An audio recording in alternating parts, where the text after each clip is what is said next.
Imaginons quelques instants ce que serait notre vie si nous avions accès, disons, à 20% de notre capacité cérébrale. Si vous voulez que quelque chose se manifeste dans votre vie,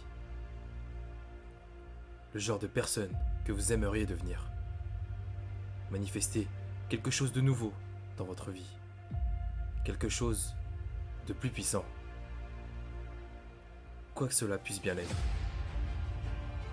vous devez d'abord être capable de l'imaginer dans votre esprit. Vous devez d'abord l'imaginer. Votre imagination est capable de faire tout ce que vous demandez. Et tout ce que vous demandez en proportion du degré de votre attention. Alors quel type d'attention portez-vous à vos désirs?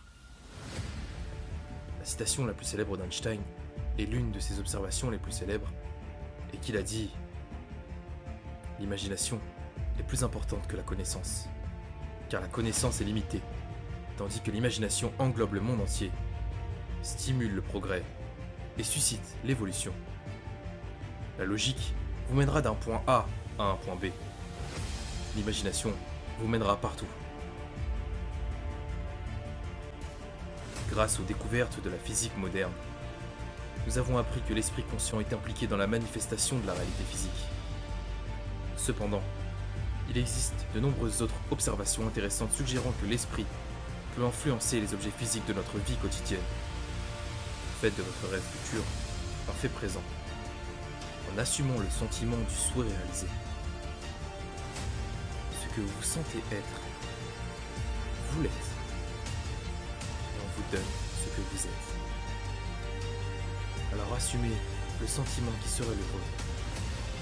Si vous étiez déjà en possession de la visualisation de la réalité que vous avez imaginée dans votre esprit, et en imaginant que cela s'est réalisé, de cette manière, vous vivrez avec le sentiment d'avoir manifesté ce que vous souhaitez, et cela deviendra une réalité. Ce qui est étonnant, c'est que le cerveau est incapable de faire la distinction entre l'imagination de l'esprit et la réalité. Donc tout ce que votre esprit croit être réel, votre cerveau le perçoit alors et le traite vraiment comme réel. C'est pourquoi la puissance de l'imagination, c'est la première étape de l'action. Si vous pouvez imaginer quelque chose, ça veut dire que vous pouvez le faire. L'imagination, c'est la capacité de voir avec l'esprit ce que vous ne pouvez pas voir avec les yeux. Ce que vous devez retenir. Rappelez-vous que les idées sont le début de toute grande réussite.